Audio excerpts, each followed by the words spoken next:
So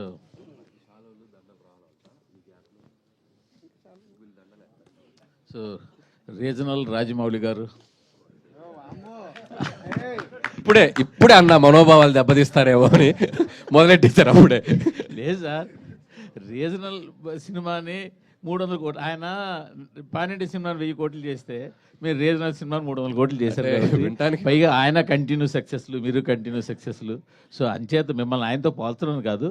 so regional Rajamouli గారు మీరు, so మీ గురించి చెప్పేది అడిగేది ఏం లేదు. కంగ్రాట్స్ మరోసారి చెప్పడం తప్పించి. రీజనల్ రావిపూడి అనండి ప్లీజ్.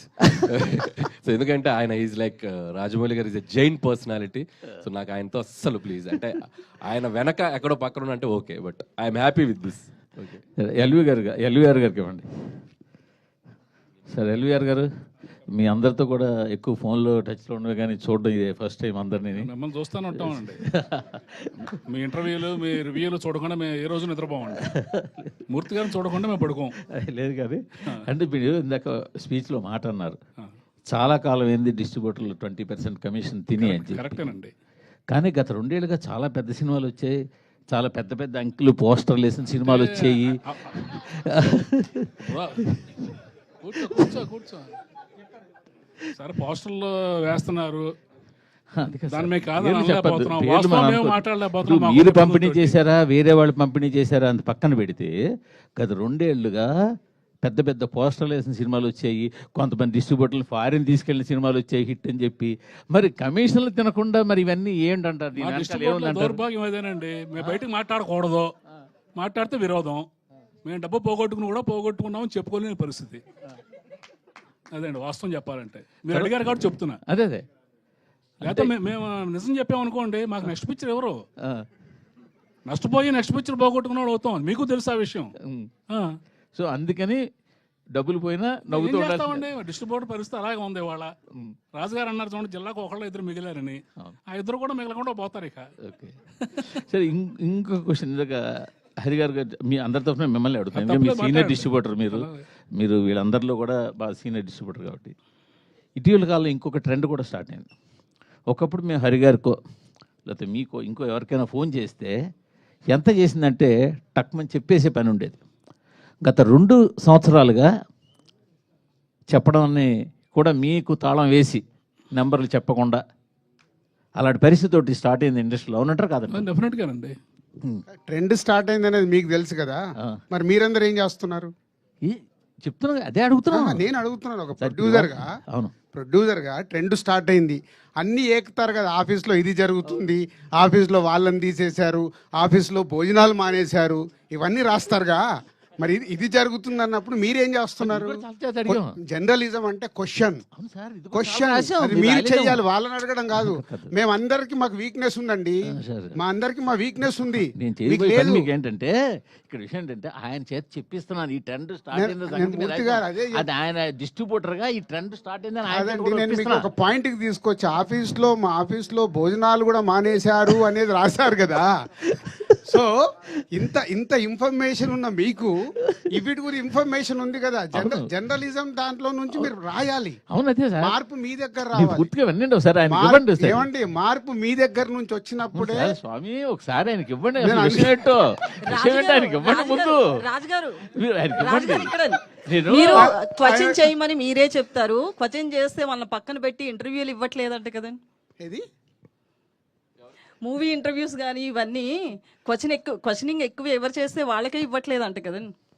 అట్లా ఏం లేదు, ఎవరన్నారు చెప్తా, తర్వాత మాట్లాడదాం. అంటే నేను విషయం ఏంటంటే సార్, గత 2 సంవత్సరాలుగా పెద్ద సినిమాలకి ముందే డిస్ట్రిబ్యూటర్లు ఫోన్ చేసి నెంబర్లు చెప్పకండి, నెంబర్లు మాకు పంపండి, మేము రిలీజ్ చేస్తాము అనే ఒక ట్రెండ్ స్టార్ట్ చేశారు. మొన్నాడు వాళ్ళు ఏ నెంబర్ రిలీజ్ చేస్తే అవే బయటికి వెళ్తున్నాయి. ఇప్పుడు ఆయన చెప్పినట్టు బాధపడినా కూడా బయటకు నవ్వాల్సి వస్తుంది. ఈ ట్రెండ్ స్టార్ట్ అయిందని మాకు తెలిసి మీ ఐటమ్ లేదు, బట్ డిస్ట్రిబ్యూటర్లతో చెప్పిద్దాం నేను అడుగుతున్నా. ఆయన ఇప్పుడు మేము అబద్ధం ఆడినా, ప్రొడ్యూసర్లు అబద్ధం ఆడినా, మీరు అబద్ధం ఆడినా జనం నమ్మట్లేదండి. అది మాత్రం వాస్తవం. మనం ఏ పోస్టర్ వేసినా నవ్వుకుంటున్నారు వాళ్ళు. ఇది మీరు మేము ఆడక్కల్లా, జనం మాట్లాడుకుంటున్నారు, వాళ్ళు నవ్వుతున్నారు. అది ఎల్వీఆర్ గారు చాలా ఓపెన్ గా మాట్లాడతారు, ఇప్పుడు అందుకని ఆయనతో గ్రాటిట్యూడ్ మీట్ కాస్త ఇప్పుడు చూడండి, దీని తర్వాత మొత్తం ఫ్యాన్స్ అందరు కలిసి ఈయన ఫోటో పెట్టి మొత్తం ఈ రోజు సాయంత్రం వరకు చెడు కూడా ఆడేస్తారు. ఓకే అంటే మూర్తి గారు, మనకు మీకు తెలుసు, మాకు తెలుసు, అందరికి తెలుసు. సో ఏదన్నా మార్పు రావాలంటే దయచేసి నా రిక్వెస్ట్ మీడియా మిత్రులకి, ఆఫీసులలో అవి ఇవి జరుగుతున్నాయని రాయకండి. ఎందుకంటే అది మా ప్రొఫెషన్. ఏమి చేయాలి ఏం చేయకూడదని ఒక ప్రొడక్షన్ హౌస్కు ఉండే డెసిషన్ అది.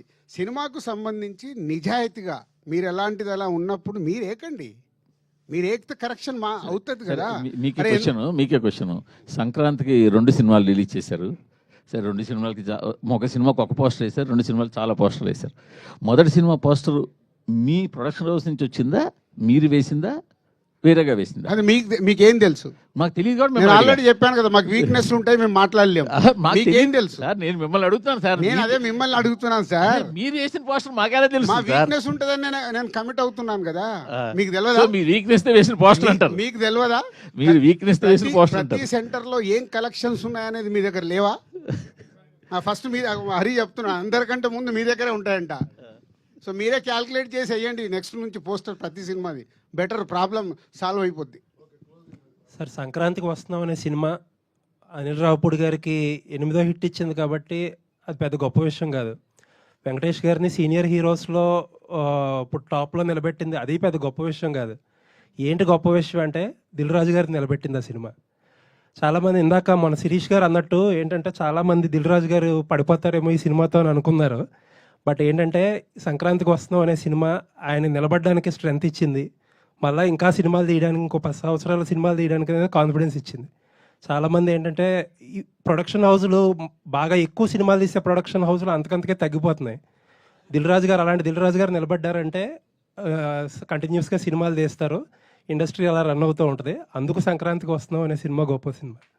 థ్యాంక్ యూ అండి, థ్యాంక్ యూ. అది నిజమండి. అంటే ప్రతి సినిమా ద్వారా ఒక మినిమం 500 మంది ఎవ్రీ డే బ్రతుకుతారు. సో మేము ఎన్ని ఎక్కువ ప్రొడక్షన్ చేయగలిగితే అంతమందికి భోజనం దొరుకుతుంది. ఈ లాజిక్ చాలామంది మర్చిపోతారు. సో ఇవాళ మనకు 150 సినిమాలు తెలుగు ఫిలిం ఇండస్ట్రీలో మన ఇన్కమ్ ట్యాక్స్లతో జరిగిన కాన్వర్సేషన్ చెప్తాను. వాళ్ళు అడిగాడు ఆయన, ఎందుకు ఇన్ని సినిమాలు వస్తాయి మరి ఎందుకు మీరు ఇన్ని ఫ్లాపులు అని చెప్తుంటారంటే 90% ఫ్లాపులు సార్ అని లాస్ట్ ఇయర్ది షీట్ ఇచ్చా. ఎందుకో లాస్ట్ ఇయర్ది నేను తెప్పించా 2024 షీట్. ఆయనకి ఇస్తే వాళ్ళు ఆశ్చర్యపోయారు, మరి ఎందుకు తీస్తున్నారు ఈ సినిమాలు? ఒక్కొక్కరిది ఒక్కొక్క అంబిషన్ సార్. సినిమాలు జరుగుతూనే ఉంటాయి, మాకు అలా కాదు. సక్సెస్ సినిమా తీయడానికి ఎంత కష్టపడాలనేది మాకు తెలుసు. దానికోసమే ప్రయత్నం చేస్తాం. దాంట్లో కొన్ని సక్సెస్లు వస్తాయి, అప్పుడప్పుడు క్యాచ్ అవుతాం. రాజుగారితో ఒక 1 year బ్యాక్ ఒక ఇంటర్వ్యూ చేశాను నేను. ప్రొడ్యూసర్స్ అందరినీ కూర్చోబెట్టి అడిగితే సేమ్ ఇదే క్వశ్చన్ అడిగి, అంతకంతకి ఒకప్పుడు ఎంతమంది డిస్ట్రిబ్యూటర్లు ఉండేవారు, ఇప్పుడు 10-15 మందికి వచ్చేసారంటే ఆయన బ్లంట్గా ఒక మాట అన్నారు.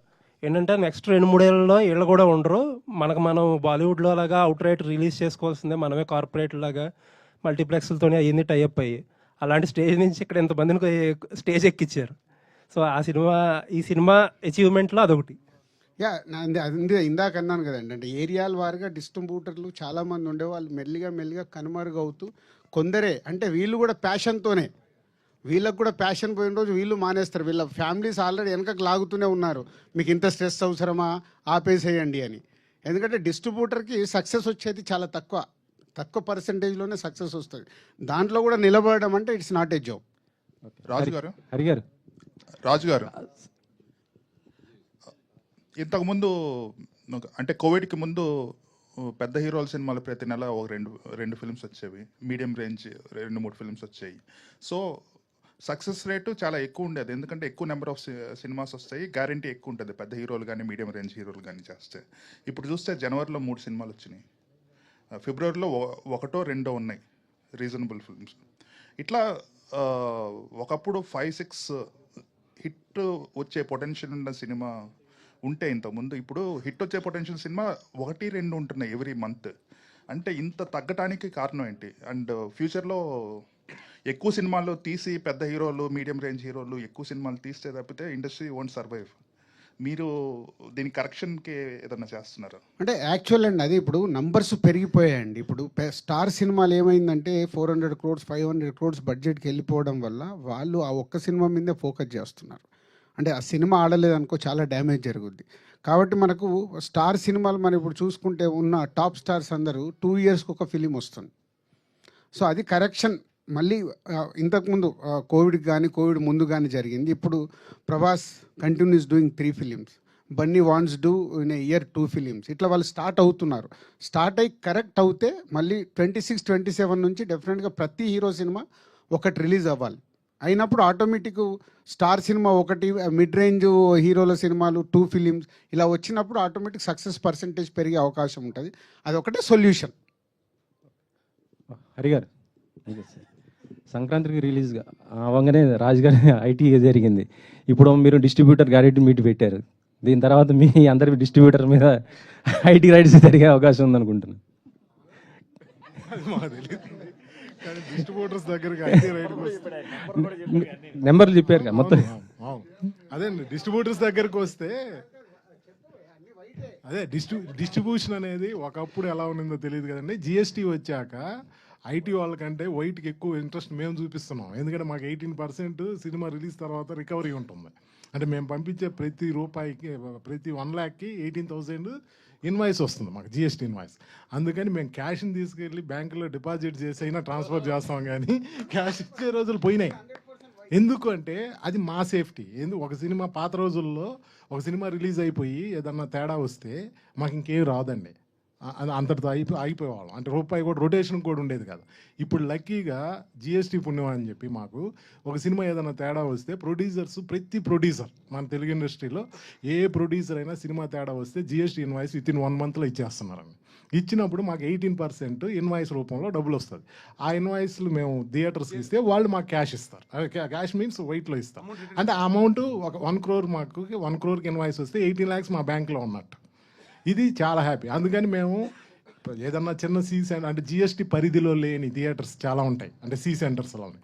అక్కడ 5,000 10,000 కలెక్షన్లు వస్తే 1 లక్ష 2 లక్షలు చేరితే కూడా దాన్ని తెచ్చి అకౌంట్లో వేసే కొడతాం మేము, ఎందుకంటే మాకు ఇన్వాయిస్ కావాలి. అందువల్ల అది. ఇంకొకటి 90% ఫ్లాపులు ఉంటాయండి. ఇప్పుడు 10% సక్సెస్ రేట్ కూడా లేదు ఈరోజు. 10% సక్సెస్ రేట్లో అసలు అయ్యేటి 5% ఉంటే కమిషన్లు వచ్చే సినిమాలు 1 2 ఉంటాయి. ఇది నిజం. టోటల్గా 1 yearలో సినిమాలు చేస్తే మ్యాక్సిమం 10 moviesకే 20% కమిషన్ వస్తాయి. ఒక 5 movies బ్రేక్ ఏమైనా అవుతాయి, ఒక 5 movies ఏదైనా 5% 10% ఉంటాయి. ప్లస్ ఇప్పుడు చాలా సినిమాలు రిలీజులకే వచ్చేసాయి. మేము కూడా చాలా వరకు డిస్ట్రిబ్యూషన్ జస్ట్ కమిషన్కే చేస్తున్నాం. పర్చేజింగ్లు కూడా తగ్గిపోయాయి. మాకున్న కొన్ని రెగ్యులర్ బ్యానర్స్లో తప్పితే ఇంక. అందువల్ల ఎవరు వచ్చినా దాని గురించి ఎవరికి టెన్షన్ లేదండి. డిస్ట్రిబ్యూటర్స్ పరిస్థితి అందరికీ తెలుసు, మీకు తెలుసు, అందరికీ తెలుసు.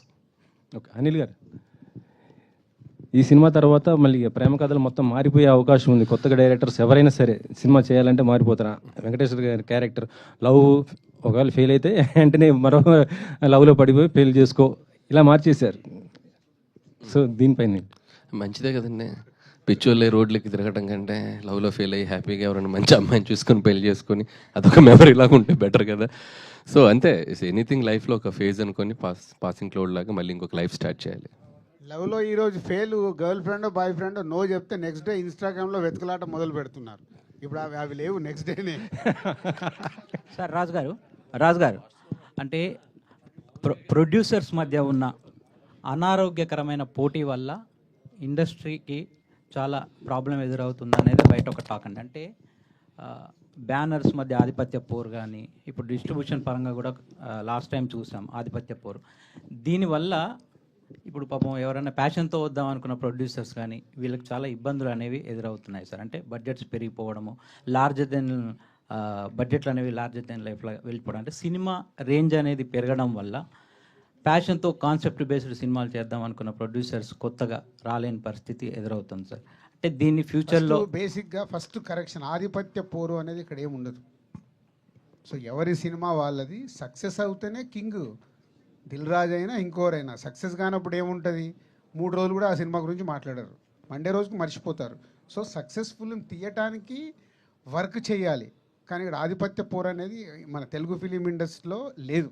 నో సార్, అంటే ఇన్ ద సెన్స్ ఏంటంటే ఇప్పుడు మీరు ఒక హీరోతో ఒక మిడ్ రేంజ్ హీరోతో మీరు తక్కువ రెమ్యునేషన్ ఇచ్చి మీ సినిమాకి పెట్టుకుంటారు సార్. యాక్చువల్గా మీరు కంఫర్టబుల్గా సినిమా చేస్తారు. బట్ మీ కాంపిటీషన్ లేకపోతే ఇంకో బ్యానర్ ఉంటుంది, వాళ్ళు మీరు ఒక 40 కోట్లలో చేసిన సినిమాను ఇప్పుడు వాళ్ళు 70-80 కోట్లలో ఆ హీరోతో సినిమా చేస్తున్నారు. దాని రిజల్ట్ అనేది ఎంత వస్తుందో తెలియదు సార్. బట్ ఆ హీరో నెక్స్ట్ మీ బ్యానర్లో చేస్తున్నప్పుడు మీరు 40లో చేసిన హీరో నెక్స్ట్ ఇమీడియట్గా అతను కూడా మళ్ళీ 70-80 కోట్లు అడిగినప్పుడు దాని ఇంపాక్ట్ అనేది మీ బ్యానర్ మీద పడుతుంది కదా. నేను అడుగుతుంది వర్కౌట్ కాకుండా నేను ఎందుకు తీస్తాము? వర్కౌట్ అవుతుంది. ఎవరైనా ఇప్పుడు నువ్వు జీలో పని చేస్తున్నావు, నీకు ఇంకో కంపెనీలో శాలరీ ఇస్తారు, నువ్వు మార్చుకొని వెళ్ళవా? అంటే ఆలోచిస్తాను కదా సార్. అంటే దాని బ్యాక్గ్రౌండ్ అదంతా. ఎస్, 2 లక్షలు ఇస్తామంటే వెళ్ళిపోతావుగా. ఎందుకంటే నీ దగ్గర కెపాసిటీ ఉంది, జర్నలిస్ట్గా నువ్వు పని చేస్తావంటే పక్క ఛానల్ నీకు ఆఫర్ ఇస్తారు. ఇక్కడ కూడా అంతే వాల్యూ. ఆ హీరోతో సినిమా ఆ హీరోతో సినిమా తీస్తే ఈ బడ్జెట్లో వర్కౌట్ అవుతుంది అనుకున్నప్పుడు తీస్తారు. ఎవరిని మనం ఆపలేము. అందుకే ఇక్కడ ఆధిపత్య పోరు ఉండదు అని చెప్పింది నీకు. ఫస్ట్ అక్కడ కరెక్ట్ చేశా. సాయి గారు సో సాయి గారు సో అనిల్ గారికి కంటిన్యూగా హిట్లు ఫ్లాప్ లేని డైరెక్టర్. బట్ అయినా కూడా ట్రోల్స్ జరుగుతున్నాయి అంటే ఎవరైనా కావాలని చేస్తున్నారు అనుకుంటున్నారా? మీరేం నోటీస్ చేశారు ట్రోల్స్ అన్ని చూసాక? పనులున్న చెట్టుకు రాళ్ళు పడతాయి అంతే. మీరు చెప్పండి. ఫేమస్ లేకుంటే ఎవరు పట్టించుకోరమ్మా. ఫేమస్ ఉన్నారు కాబట్టి పట్టించుకుంటారు. ఫేమస్ అయ్యాడు ఏం చేస్తారు పాపం. నాది సేమ్ డైలాగ్. సో అనిల్ గారు, సో నేను ముందే చెప్తున్నాను, ఇది కాంట్రవర్సీ క్వశ్చనే, మా జర్నలిస్టులకు సంబంధించింది. అయితే ఒక మూవీ ప్రమోషన్స్లో మీడియా పాత్ర కూడా ఉంటుంది. కానీ ఆ మీడియాలో 4-5 తలకాయలనే మీరు ఎందుకు చూస్తున్నారు? మిగతా వాళ్ళని ఎవరు పట్టించుకోవట్లేదు అనేది కొంతమంది ఆరోపణ. ఇప్పుడు మీరు స్టేజ్ మీద మాట్లాడుతూ కూడా 4-5 చెప్పారు.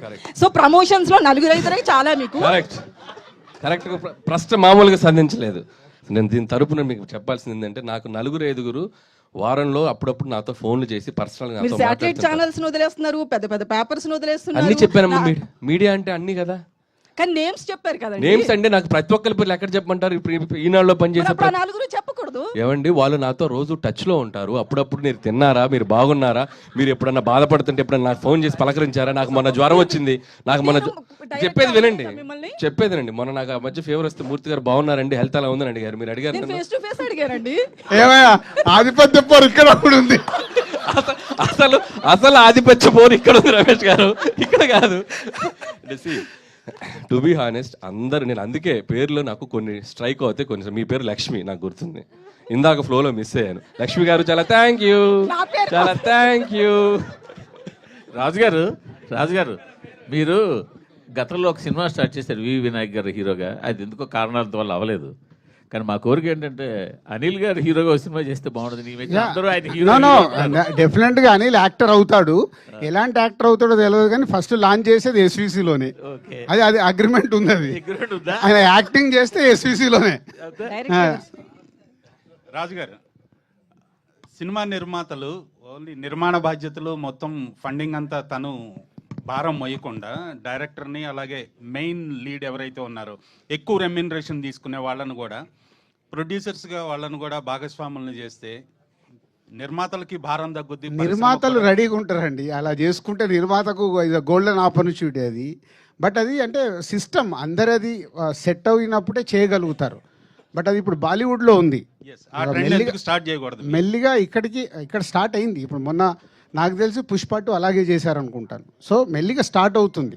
అది అయినప్పుడు డెఫినెట్గా ప్రొడక్షన్ హౌస్కి అడ్వాంటేజ్, అది బరువు తగ్గుతుంది. సో అవ్వాలని కోరుకుంటున్నాను నేను కూడా. అలాగే నిర్మాణ బాధ్యతల్లో అలాగే స్క్రిప్ట్లో కానీ అన్నిట్లో కూడా ఒక నిర్మాతగా మీరు ఇన్వాల్వ్ అవుతుంటారు. అలాగే నిర్మాతలు హీరోలు ఇన్వాల్వ్ అయిన సినిమాలు చాలా వరకు కూడా దెబ్బతిన్న సంఘటనలు కూడా మనం చూసాం. ఏది కరెక్ట్ అంటారు? నన్ను కూడా చాలా మంది తిట్టుకుంటారు అనుకుంటావు అని, రాజుగారని ఇట్లా ఇరుకుతారు అని. సో సినిమా అనేది విజన్, జడ్జిమెంట్, అది వేవ్ లెంత్లో ఉన్నప్పుడు. ఇందాక నేను అనిల్ గురించి చెప్పాను, 6 సినిమాలు తీసాం.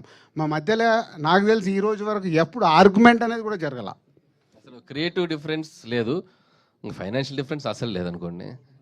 సో అది ఉన్నప్పుడు ఏమవుతుందంటే ఆ వేవ్ లెంత్ కరెక్ట్గా ఉండి ఇద్దరు ఒకటేలాగా ఆలోచించినప్పుడు రిజల్ట్ వస్తుంది. లేకుంటే ఏమవుతుందంటే రిజల్ట్ రాలేదనుకో ఒకరి మీద ఒకరు వేసేసుకుంటారు. నేను ఇది చెప్పాను చేయలేదు, నేను ఇలా చేయమన్నాను చేయలేదు, అలా బ్లేమింగ్స్కి వెళ్తాయి. సో అందుకే చాలామంది క్వైట్గానే ఉంటారు.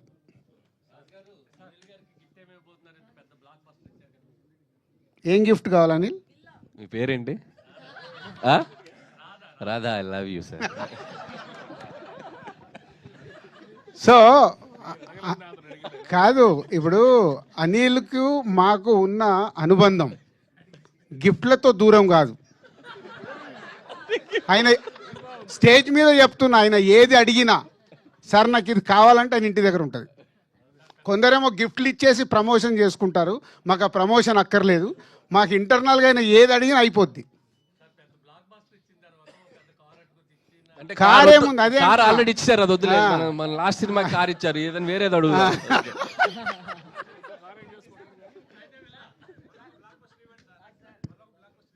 ఆయన మనకి ఇవ్వాలి, మనం ఆయనకి ఎక్కడ ఇస్తాము? మాకు బ్లాక్ బస్టర్లే కావాలని అడుగుతున్నాం. Thank you very much. Thank you అందరికీ. ఒక చిన్న ఫెయిల్ స్టేషన్ అనుకోవచ్చు.